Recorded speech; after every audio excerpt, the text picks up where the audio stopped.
Negative চিন্তা দূর করার উপায় কি? নেগেটিভ চিন্তা আপনার কতটুকু ক্ষতি করছে?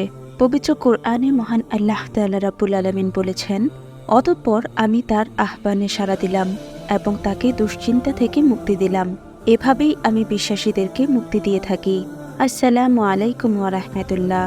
প্রিয় দর্শক, আজকে আমরা নেগেটিভ চিন্তার ক্ষতিকর দিক এবং এ থেকে মুক্তির উপায় নিয়ে বিস্তারিত আলোচনা করব ইনশাআল্লাহ। মনের মধ্যে যে চিন্তা বেশি আসে, প্রিয় দর্শক, আমরা সারাদিনের মধ্যে কখনো হাঁটি, কখনো বসে কাজ করি, কখনো আবার শুয়ে বসে বিশ্রাম নেই, ঘুমিয়ে থাকি। তবে আমরা যে অবস্থাতেই সময় কাটাই না কেন, আমাদের মস্তিষ্ক কিন্তু কখনোই থেমে থাকে না। সারাক্ষণ মাথার মধ্যে ঘুরতে থাকে নানা রকমের চিন্তা, পজিটিভ চিন্তা, নেগেটিভ চিন্তা। এই সব চিন্তার সবগুলোই কি আমাদের প্রয়োজনীয়, স্বাস্থ্যের জন্য ভালো? বিশেষজ্ঞরা জানাচ্ছেন, ক্রমাগত নেগেটিভ চিন্তা যেমন মস্তিষ্কের ক্ষতি করে, তেমনি দুর্বল করে দেয় আমাদের মানসিকতাও, প্রভাব ফেলে স্বাস্থ্যেও। ক্রমাগত নেগেটিভ চিন্তা যেমন বিরক্তির কারণ হতে পারে, তেমনি তা ধীরে ধীরে ঠেলে দিতে পারে অবসাদের দিকে। ফলে জীবনের সঠিক সিদ্ধান্ত নেওয়া একটা বড় সমস্যা হয়ে দাঁড়ায়। আমাদের চারপাশের পজিটিভ বিষয় থেকে নেগেটিভ চিন্তা বা নেগেটিভ বিষয় অনেক বেশি, যে কারণে প্রতিটি স্তরে আমরা এই ধরনের চিন্তার দ্বারা তাড়িত হই, যা আমাদেরকে একটি স্বাভাবিক পজিটিভ জীবনযাপন করা থেকে দূরে ঠেলে দেয়। জীবনের দাঁড়িপাল্লায় নেগেটিভ বিষয়ের ভারে নুয়ে পড়ি। নেগেটিভ চিন্তা বেশি আসে কেন? সারাদিনে মনে যত চিন্তা আসে তার মধ্যে বেশিরভাগ চিন্তা নেগেটিভ বা নেতিবাচক হয়। তার কারণ আমরা সবাই অল্প বিস্তর আত্মবিশ্বাসহীনতায় আক্রান্ত। সুতরাং ভয়, দুঃখ, দুশ্চিন্তা এবং নেগেটিভ চিন্তা মনের মধ্যে ঘুরপাক খাবে বেশি মাত্রায়, এটাই স্বাভাবিক। এটা খুব সাধারণ ব্যাপার। বাস্তবে আমাদের মনের মধ্যে পজিটিভ বা ইতিবাচক চিন্তাও আসে, কিন্তু সেটা কি বারবার আসছে নাকি কম করে আসছে সেটা আমরা কখনো লক্ষ্য করি না। অথচ নেগেটিভ চিন্তা যে বারবার আসছে সেটা আমাদের ঠিকই নজরে আসে, কারণ মনের নেগেটিভিটি আরও নেগেটিভ চিন্তাকে টানছে, ক্রমাগত টেনে চলছে। আগেকার দিনের লোক বলতো, মনে কু ডাকছে। এর বিপরীতে মনে সু ডাকছে এমন কোনো শব্দ আমরা কখনো অভিধানে খুঁজে পাই না। এমন তো নয় যে মনে কোনো ভালো চিন্তা আসে না। আমার উন্নতি হবে, আমি ভালো হব, আমি সফল হব, এরকম ইতিবাচক চিন্তাও তো আসে। তবুও আমরা ইতিবাচক চিন্তা থেকে নেতিবাচক চিন্তাকে বেশি প্রাধান্য দিই। এটা পুরোটাই মস্তিষ্কের খেলা। আমরা আসলে এমন এক মধ্যবিত্ত মানসিকতার মধ্যে বেড়ে উঠেছি যেখানে সুখ থেকে দুঃখ অনেক বেশি। সব সময় একটা নিরাপত্তাহীনতা আমাদের ব্যক্তিত্বের সাথে মিলেমিশে গেছে। আমাদের জীবনে একটা সাফল্যের পেছনে লুকিয়ে রয়েছে 100টা ব্যর্থতার কাহিনী। জীবনে পজিটিভ ঘটনার চেয়ে নেগেটিভ ঘটনার মাত্রা অনেক বেশি। এরকম অবস্থা আমাদের সকলেরই, কারণ আমরা সকলেই প্রায় একই সংস্কৃতির মধ্যে বড় হয়েছি। আমাদের প্রত্যেকেরই মোটামুটি একটা মধ্যবিত্ত মানসিকতা রয়েছে। আমাদের সবারই ডিএনএর কোডিংটা যেন এভাবেই লেখা। এবার আসুন জেনে নেই নেগেটিভ চিন্তা কোথা থেকে আসে। নেতিবাচক চিন্তা যখন ব্রেন থেকে আসছে, তখন ঔষধটাও ব্রেনকেই দিতে হবে। উপায় হলো ব্রেনকে বোকা বানানো। আমাদের ব্রেন দুটো ভাগে বিভক্ত, ইনার মাইন্ড এবং আউটার মাইন্ড। ইনার মাইন্ড খুব চালাক। সত্যি কথা বলতে আমাদের থেকেও আমাদের ইনার মাইন্ড আরও বেশি স্মৃতিধর এবং চালাক। ইনার মাইন্ড আমাদের সাথে ঘটে যাওয়া সমস্ত ঘটনা পুঙ্খানুপুঙ্খভাবে রেকর্ড করে রাখে। এই যে তথ্যগুলি রেকর্ড করে রাখে, সেগুলোকে যদি একটা ভিডিও আকারে প্রকাশ করা হয়, তাহলে সেই ভিডিওটা দেখতে সময় লাগবে প্রায় 600 বছর। ওদিকে আমাদের গড় আয়ু হলো মাত্র 70-80 বছর। এখানে আরেকটা কথা পরিষ্কার করে বলে দেওয়া দরকার যে আইনস্টাইনের ব্রেন 100% কাজ করত, আর আমার ব্রেন 10% কাজ করে। এটা কিন্তু একটা ভুল ও ভিত্তিহীন ধারণা। আমাদের সবার মগজই 100% কাজ করে। যার ব্রেনের 100% কাজ করে না, সে হয়তো অ্যাবনর্মাল বা স্পেশাল চাইল্ড বা প্যারালাইজড অথবা অ্যালজাইমার আক্রান্ত। যাই হোক, এই ইনার মাইন্ড এত চালাক চতুর হওয়া সত্ত্বেও আউটার মাইন্ডকে সে নিয়ন্ত্রক বলে মনে করে।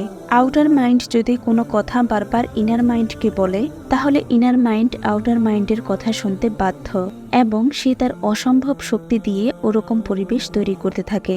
আউটার মাইন্ড দ্বারা যদি ডাহা মিথ্যে কথাও বারবার ইনার মাইন্ডকে বলা হয়, তাহলে সেটাকে সত্যি ভাবতে শুরু করে, সেই চিন্তাটাকে বাস্তবে পরিণত করার প্রচেষ্টা করতে থাকে।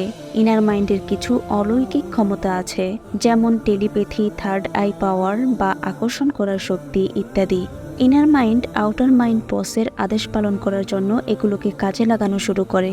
প্রিয় দর্শক, নেতিবাচক চিন্তাভাবনা যেহেতু ইনার মাইন্ড থেকেই আসে, সুতরাং আমাদের কাজ হবে মনে মনে সবসময় এটা চিন্তা করা যে মনের মধ্যে যে কুচিন্তা আসছে সেটা মনের ভুল। আসলে সব কিছু শুভ হবে, ভালো হবে। বারবার এরকম পজিটিভ চিন্তা করতে করতে ইনার মাইন্ডকে নেগেটিভ চিন্তা করাটাই ভুলিয়ে দিতে হবে। ইনার মাইন্ডের শক্তি অসম্ভব। সে যদি একবার বিশ্বাস করে যে সব কিছু শুভ হবে, তাহলে জেলখানাতে বসেও আপনি রাজার হালতে জীবনযাপন করতে পারবেন। আসলে আমাদের গোটা জীবনটাই আমাদের চিন্তাভাবনার ফলাফল ছাড়া আর কিছুই নয়। আমি যদি ব্যর্থ হই, আমি যদি গরিব হই, আমি যদি ক্ষমতাহীন হই, তাহলে সেটা আমার চিন্তাভাবনার কারণেই আমি হয়ে আছি। ক্রমাগত জোর করে মনকে পজিটিভ চিন্তার মধ্যে ঢুকিয়ে দিয়ে আমরা যদি চিন্তাভাবনাটাকে পজিটিভ করতে পারি, তাহলে আমরা যেমন জীবন চাইছি সেটাই পাবো। আসলে হয়েছে কি জানেন, মানুষ বেশিরভাগ ক্ষেত্রে ভবিষ্যতের অনাকাঙ্ক্ষিত ঘটনার জন্য উদ্বিগ্ন হয়ে থাকে। যদিও মানুষ ভবিষ্যতের যে খারাপ ঘটনার চিন্তা করে থাকে, বাস্তবে তার 90 ভাগই ঘটে না, অথবা ভিন্ন কিছু ঘটে থাকে যা আল্লাহ পাক তার জন্য নির্ধারিত করে রেখেছেন। এদিকে আজকের পৃথিবীতে মানুষের এই উদ্বিগ্নতাকে কাজে লাগিয়ে এক শ্রেণীর মানুষ কোটি কোটি টাকার ব্যবসা করছে। সেই ব্যবসার নাম ইন্স্যুরেন্স বা বীমা ব্যবসা। সে যাই হোক, নেগেটিভিটি যেহেতু একটা সমস্যা, তাই নিশ্চয়ই এর একটা সমাধানও আছে। কেননা যেখানেই সমস্যা সেখানেই সমাধানও থাকতে বাধ্য। তাই আমাদের এবার নেগেটিভ চিন্তাভাবনা থেকে বেরোনোর উপায় খুঁজতে হবে। ভবিষ্যৎ নিয়ে অযথা দুশ্চিন্তা পরিহার করতে হবে। ব্যতিব্যস্ত হওয়ার কোনো কারণ নেই, আল্লাহর সাহায্য আসবেই। মহান আল্লাহ তাআলা রাব্বুল আলামিন পবিত্র কোরআনে বলেছেন, আল্লাহর নির্দেশ এসে গেছে, অতএব এর জন্য তাড়াহুড়া করো না। ওরা যেসব শরীক সাব্যস্ত করেছে সেসব থেকে তিনি পবিত্র ও বহু ঊর্ধ্বে। সূরা নাহল আয়াত নাম্বার 1। শুধু শুধু ভবিষ্যৎ নিয়ে নেগেটিভ চিন্তা না করে ভালো কিছুর জন্য আল্লাহর কাছে প্রার্থনা করতে হবে, কারণ আল্লাহর কাছে প্রার্থনা করলে কখনোই তা বিফলে যায় না। মহান আল্লাহ তাআলা রাব্বুল আলামিন পবিত্র কোরআনে আরও বলেছেন, অতঃপর আমি তার আহ্বানে সাড়া দিলাম এবং তাকে দুশ্চিন্তা থেকে মুক্তি দিলাম। এভাবেই আমি বিশ্বাসীদেরকে মুক্তি দিয়ে থাকি। সূরা আম্বিয়া। পবিত্র কোরআনে আল্লাহ তাআলা রাব্বুল আলামিন আরও বলেছেন, যে আল্লাহকে ভয় করে আল্লাহ তার কাজ সহজ করে দেন। সূরা তালাক আয়াত নাম্বার 4। প্রিয় দর্শক, আমরা যেহেতু মানুষ, তাই আল্লাহ তাআলা আমাদেরকে অভয় দিলেও বাস্তব জীবনে আমরা বারবার শয়তানের ধোঁকায় পড়ে যাই, নেগেটিভ চিন্তা করতে থাকি। ফলে আল্লাহ রাব্বুল আলামিনের চিরন্তর সত্যবাণী আমাদের সাহস জোগাতে পারে না, আমাদেরকে নেগেটিভ মাইন্ড সেটআপ থেকে বের করে নিয়ে আসতে পারে না। বরং আমাদের প্রয়োজন হয় আরও একটি স্পেসিফিক ট্রিটমেন্ট, একেবারে টু দ্য পয়েন্ট চিকিৎসা। তাহলে চলুন এবার তেমন কিছু সমাধান নিয়ে আলোচনা করা যাক। নেগেটিভ চিন্তা দূর করার বিশেষজ্ঞ সমাধান। বিশেষজ্ঞরা বলেছেন, নেগেটিভ চিন্তা যতই আসুক না কেন, সুস্থ থাকার স্বার্থে নিজের ভাবনা চিন্তার উপর নিয়ন্ত্রণ রাখতেই হবে। সতর্ক থাকুন নেগেটিভ চিন্তা, নেগেটিভ মানুষ এবং নেগেটিভ ঘটনা থেকে দূরে থাকার চেষ্টা করুন। যখনই নেগেটিভ চিন্তা মাথায় ভিড় করে, তখনই মন অন্যদিকেই ঘুরিয়ে নিন। রাগ, দুঃখ, হিংসা চিন্তার বদলে চেষ্টা করুন ভালোবাসা, খুশি, সমৃদ্ধি, সুস্বাস্থ্য ও সম্পদের চিন্তা করতে। এমন চিন্তা যা আপনার মনকে শান্ত করবে, অনুপ্রাণিত করবে। নাম্বার 1, নেগেটিভ আলোচনা থেকে কৌশলে দূরে থাকুন। কৌশলে নেগেটিভ মানুষদের কাছ থেকে নিজেকে সরিয়ে নিন। একজন নেগেটিভ মানুষ যে কিনা সারাক্ষণ অভিযোগ করে, অন্যের বিষয়ে সমালোচনা করে, সব কিছুতেই সমস্যা খুঁজে বের করে, আলাপচারিতার মাঝখানে তাকে জিজ্ঞেস করুন সে কিভাবে তার সমস্যাটি সমাধান করবে বা কী করে এই অবস্থা থেকে উন্নতি করা যায়। এই প্রশ্নটি আপনাকে সাহায্য করবে কথার মোড় ঘুরিয়ে ফেলতে। কেননা সমাধানের কথা জিজ্ঞেস করতেই মানুষটি হয় চুপ হয়ে চিন্তা করবে, না হয় আলোচনার বিষয়টি অন্যদিকে নিয়ে যাবে। ঠিক এভাবেই প্রশ্ন করে ব্যাপারটি থামান বা সমাধানের ব্যবস্থা করুন। অর্থাৎ ওই পরিস্থিতি হতে নিজেকে সরিয়ে নেওয়াই হবে আপনার করণীয়। নাম্বার 2, অসংলগ্ন আলোচনায় অংশগ্রহণ করা। খেয়াল করে দেখবেন যে নেগেটিভ মানুষদের আলোচনার টপিকই সর্বদা কেমন যেন অসংলগ্ন ও বেলাইনের হয়। অন্যদের সমর্থন নিয়ে তারা নিজেদের নেতিবাচক চিন্তাভাবনা ও আলোচনায় অন্যদেরকে জড়িয়ে নিতে চায়। এমন সব আলোচনায় অংশগ্রহণ না করাই বুদ্ধিমানের কাজ। ধরুন এমনি কেউ একজন আপনার অফিসের কোনো একটা নিয়ম নিয়ে খুব বাড়াবাড়ি রকমের সমালোচনা করছে, অথচ বাকিরা কিন্তু সেই নিয়মের সাথে ঠিকই খাপ খাইয়ে নিয়ে ভালোই দিনাতিপাত করছে। এই নেগেটিভ বিষয় হতে দূরে থাকতে একজন বিবেকবান মানুষ হিসেবে আপনার কর্তব্য হবে সেই আলোচনায় কোনো মন্তব্য না করা, কোনো আলোচনায় অংশগ্রহণ না করা। নাম্বার 3, আপনার সুখে থাকা আপনার নিজের হাতে।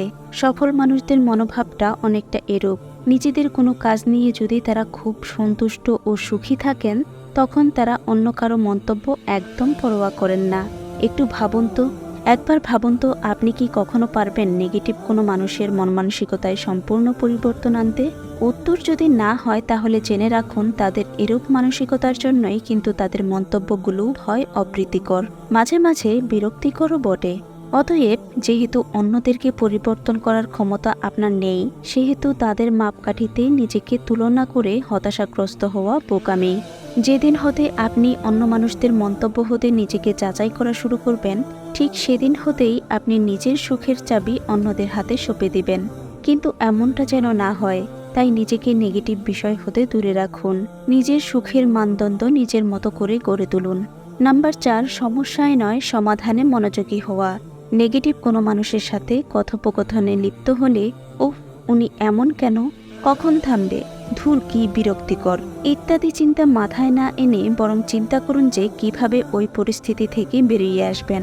অর্থাৎ সমস্যার কথা চিন্তা না করে সমাধানের চিন্তা করুন। আপনি এরকম পরিস্থিতিতে বিরক্তি বোধ করবেন নাকি মাথা ঠান্ডা করে স্বাচ্ছন্দ্য থাকবেন, তা কিন্তু একান্তই আপনার উপর নির্ভর করে। যদি বিরক্তিতে পর্যবসিত না হতে চান, সমাধানের প্রতি মনোযোগী হন। নেগেটিভ একটি পরিস্থিতি হতে বেরিয়ে আসার উপায় চিন্তা করার সময় আপনার মধ্যে একটি পজিটিভ মনোভাব তৈরি হয়, যা আপনাকে দুশ্চিন্তা থেকে দূরে থাকতে সাহায্য করবে। সুতরাং নিজের জীবনে অথবা কোনো পরিস্থিতিতে নেগেটিভ অবস্থায় পড়লে সমস্যা নিয়ে আকাশ পাতাল না ভেবে সমাধানে মনোযোগী হন।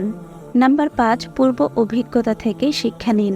ভবিষ্যতে কোনো ভোগান্তি বা ভুল থেকে নিজেদের সুরক্ষিত রাখতে পূর্বের অভিজ্ঞতা থেকে পাওয়া শিক্ষা সর্বদাই মাথায় রেখে সিদ্ধান্ত নিতে হবে। ব্যর্থতাই সাফল্যের চাবিকাঠি নয়, ব্যর্থতা থেকে শিক্ষা নিয়ে কাজে লাগানোই সাফল্যের চাবিকাঠি। আপনিও ঠিক একইভাবে মনে রাখুন যে পূর্বে কিভাবে আপনি কোনো একটি অপ্রীতিকর পরিস্থিতি হতে নিজেকে উদ্ধার করেছিলেন। ভবিষ্যতে সেই বুদ্ধিটাই খাটিয়ে সামনে এগিয়ে যেতে হবে। আপনার চিন্তাই আপনার বাস্তবকে গড়ে তোলে। অন্যদের মন্তব্য হয়তো অনেককেই কিছুটা হলেও ভাবায়। কেউ আমাদের নিয়ে নেগেটিভ একটা কথা বললে সারা দিন রাত আমরা হয়তো তা নিয়ে ভাবা শুরু করে দিই। কিন্তু একটা পর্যায়ে পৌঁছে আমরা নিজেদের নিয়ে আসলেই তা বিশ্বাস করতে শুরু করি, তখন কিন্তু সত্যিই আমরা হীনমন্যতায় ভুগি। আমরা যা চিন্তা করি আমরা ধীরে ধীরে তাই হয়ে উঠি। আপনার করণীয় হলো বিষয়টিকে এত প্রকট পর্যায়ে না নিয়ে যাওয়া। কিভাবে? সহজ, তাদের মন্তব্যগুলো শুনুন, বিবেক দিয়ে যাচাই করুন যে আসলেই আপনার নিজেকে নিয়ে এমন উপলব্ধি কখনো হয়েছে কিনা। যদি না হয় তাহলে তা মাথা থেকে ঝেড়ে ফেলে দিন। কিন্তু আমি মনে হয় আসলেই এরকম চিন্তা হতে নিজেকে দূরে রাখুন। তা না হলে এটা আপনার মনে দীর্ঘস্থায়ী একটি খারাপ প্রভাব ফেলবে, যা হতে বেরিয়ে আসা খুব কঠিন হয়ে পড়বে আপনার জন্য। নাম্বার 7, আপনার চিন্তাগুলো শেয়ার করুন। জীবনের সব চিন্তা দুশ্চিন্তা মানুষ নিজে নিজে সামলাতে পারে না বলেই হয়তো বন্ধু বা পরিবার নামক শব্দগুলো বিরাজ করে পৃথিবীর বুকে। অপ্রীতিকর কোনো পরিস্থিতি হতে বের হওয়ার জন্য তৎক্ষণাৎ কী করা উচিত বা গতানুগতিক চিন্তা থেকে ব্যতিক্রম দৃষ্টিভঙ্গি দিতে পারবে সেই পরিস্থিতির বাইরে থাকা কোনো মানুষ, কেননা আপনার মস্তিষ্ক ইতিমধ্যে ঘোর চিন্তায় মগ্ন। সমাধানের জন্য আলাদা করে চিন্তা করার কাজটি তখন আপনার মস্তিষ্ক কার্যকরভাবে চিন্তা করতে পারে না। তাই নির্ভরযোগ্য কোনো বন্ধু, সহকর্মী কিংবা খুব কাছের মানুষের সাথে আপনার সমস্যাটি শেয়ার করুন এবং সাহায্য নিন। সমাধান চিন্তা করার ধারাবাহিকতা বদলাতে এটা খুব জরুরি ও কার্যকরী একটি উপায়। প্রিয় দর্শক, এতক্ষণ ধরে আমরা নেগেটিভিটির থেকে বেরিয়ে আসার কিছু পরীক্ষিত উপায় নিয়ে আলোচনা করেছি। তবে একজন মুমিন হিসেবে আমাদের কর্তব্য হলো এসব প্রচেষ্টার সাথে সাথে আল্লাহর সাহায্য চাওয়া, তার শরণাপন্ন হওয়া, তার কাছে প্রার্থনা করা। কেননা তার কাছে চাইলে তিনি তার বান্দাদের কখনো খালি হাতে ফিরিয়ে দেন না। তাই তো তিনি বলেছেন, আমার বান্দারা যখন তোমার কাছে আমার ব্যাপারে জিজ্ঞেস করে তখন তুমি তাদের বলে দাও, আমি তাদের অত্যন্ত নিকটে রয়েছি। যখন আমার কাছে কেউ প্রার্থনা করে আমি তার প্রার্থনা কবুল করে নিই। কাজেই আমার হুকুম মান্য করা এবং আমার প্রতি নিঃসংশয়ে বিশ্বাস করা তাদের একান্ত কর্তব্য, যাতে তারা সৎ পথে আসতে পারে। সূরা আল বাকারা আয়াত নাম্বার 186। আল্লাহ তাআলা রাব্বুল আলামিন আমাদের সকলকে নির্দিষ্ট পদ্ধতি অবলম্বন করা এবং তার কাছে সাহায্য প্রার্থনা করার মাধ্যমে সকল প্রকার নেগেটিভিটি থেকে হেফাজতে থাকার তৌফিক দান করুন। আমিন। প্রিয় ভাই ও বোনেরা, আপনি যদি আমাদের চ্যানেলের নতুন দর্শক হয়ে থাকেন তাহলে অবশ্যই এখনই আমাদের চ্যানেলটি সাবস্ক্রাইব করে আমাদের সাথেই থাকবেন। যদি ভিডিওটি ফেসবুক থেকে দেখে থাকেন তাহলে অবশ্যই ফলো দিয়ে আমাদের সাথেই থাকবেন। দাওয়াতি কাজে অংশ নিতে চাইলে ভিডিওটি আপনার পরিবার, আত্মীয়-স্বজন, বন্ধু-বান্ধবের সাথে শেয়ার করে দিতে পারেন। আপনার সুস্থতা কামনা করে আজকের ভিডিওটি এখানেই শেষ করছি। ভালো থাকবেন সবাই। আসসালামু আলাইকুম ওয়া রাহমাতুল্লাহ।